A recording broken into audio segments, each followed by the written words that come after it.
A bizarre scene discovered by the prison guard during meal delivery. The prisoner who should have come out to get his meal was nowhere to be found at this time. This immediately made the prison guard sense that something was off, so he opened the cell to check. However, he saw Jack lying there, but when the guard turned over the prisoner's body, he discovered that the corpse was not Jack's. The guard promptly reported this to the warden, but unexpectedly, at this moment, Jack was lying in a body bag. The unsuspecting guard carried Jack to the edge of a cliff. However, just as Jack was about to be thrown into the sea, that guard arrived just in time, but due to the very loud sound of the waves, the warden could not hear what he said. Just as Jack was about to succeed, he grabbed the keys on the warden's waist. Then he fell into the sea along with the warden. After entering the seabed, Jack quickly untied the ropes on his body and used the keys to unlock the chains. After swimming to the surface, he turned around and saw the fallen warden. Then he recalled his desperate life in prison. Jack ultimately vented all his anger on the warden. After dealing with the warden, Jack swam towards the distance. Soon he arrived at a small island. Looking at the scene before him, Jack felt as if he had been reborn. But unexpectedly,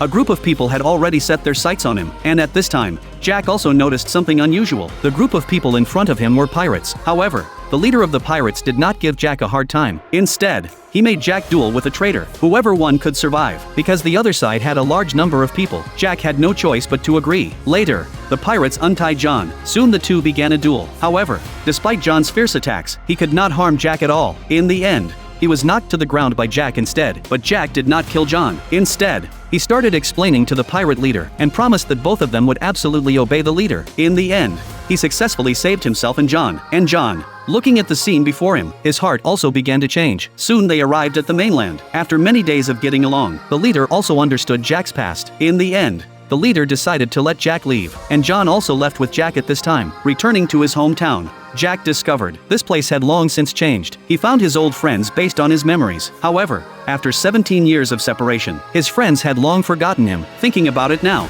he felt endless emotions. Later, Jack learned from his friend. After hearing that Jack was imprisoned, Jack's father couldn't bear the blow and committed suicide. And Jack's fiancée also married Jack's enemy who framed him. Jack was very angry upon learning the news. The next day, he followed a treasure map to a small island. However, they searched the entire island, but could not find the treasure. Just as they were about to give up, they suddenly discovered a cave entrance. Jack immediately jumped in. However, the Count's treasure was indeed hidden here. Having obtained these treasures, Jack began his revenge plan.